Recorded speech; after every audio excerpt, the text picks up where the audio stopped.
So we got some breaking NFL news. The Chicago Bears are trading the number one overall pick to the Carolina Panthers for a lot of stuff, including wide receiver DJ Moore. So we're going to break that down in today's video and what this means for the top of the draft. If you guys are new, make sure to subscribe for Washington and NFL content and hit that like button and that notification bell as well.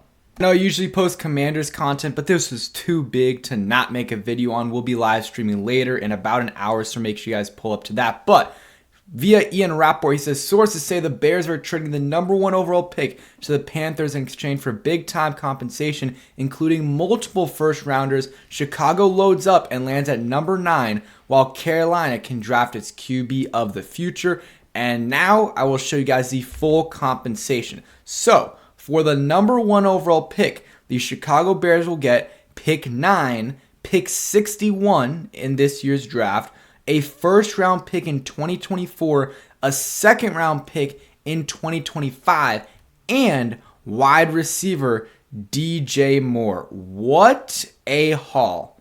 What a haul for the Chicago Bears. Not only do they still get a pick in the top 10, they get a future pick next year, and also get a stud receiver, one of the most underrated players in football, to pair or to help out Justin Fields, which that Chicago, that Bears receiving core just absolutely atrocious. Like they have, Darnell Mooney is an okay piece, and you have Claypool, but those guys aren't number ones. Maybe Darnell Mooney's a 2 at best. So getting someone like DJ Moore, who is the number one receiver in this league, and at this point is kind of a vet. I mean, he's still young though. He is still young, and he, perennial 1,000-yard receiver, is very, very good. Has produced with terrible QB play, and I'm excited to see what he can do in Chicago. And they get a first-round pick next year, which I'm assuming that's going to be the Panthers' 2024 pick. I don't think they have any future picks. So Panthers, if they're drafting rookie QB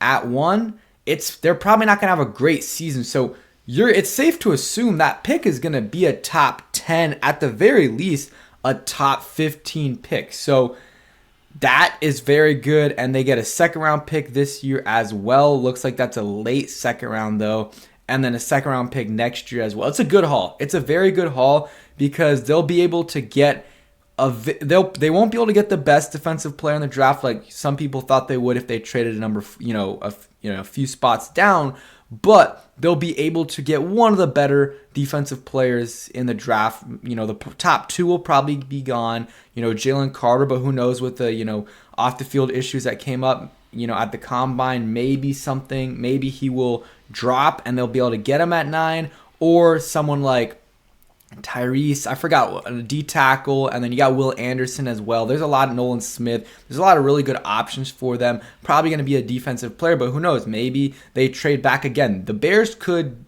still do things. They could still trade back if they really want to.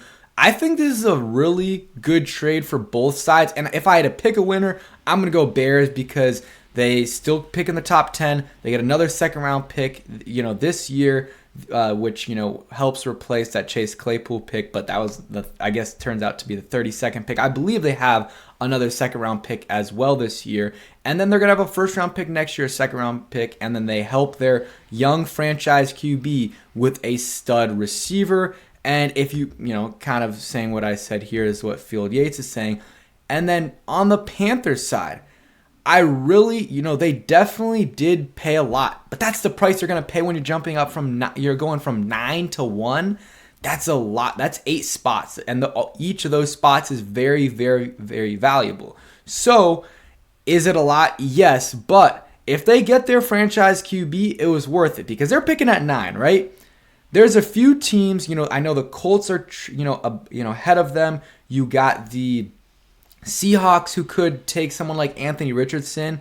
I think that's the only one they would take. You have the Lions, the Raiders, and I said the Colts, and they're, Texans as well. Like Texans and Colts guaranteed taking a QB. That's 2 QBs off the board. And I think the Seahawks or the Lions, one of those teams might take Anthony Richardson. So that's 3 quarterbacks right there. So I would say best case scenario, Panthers at 9 are looking at the 4th quarterback.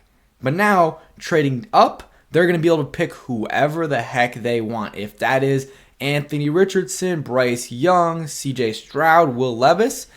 I don't know if you can rule any of those guys out besides Will Levis. I know Panthers fans are going to know better than me. I still think it's going to be Bryce Young, but this does change things up. We'll have to, I'm sure guys will look at connections between, the Panthers general managers and, coaching staff as well to see who would link up. Maybe it's Anthony Richardson. I saw someone say it's CJ Stroud now. I'm still going to go with Bryce Young, but you really never know. Only guy I'm saying it's not going to be is Will Levis. I refuse to believe a team would trade all of that away to get Will Levis at 1 when he was going to be there at 9 anyways, I think. So overall, what would I grade this trade?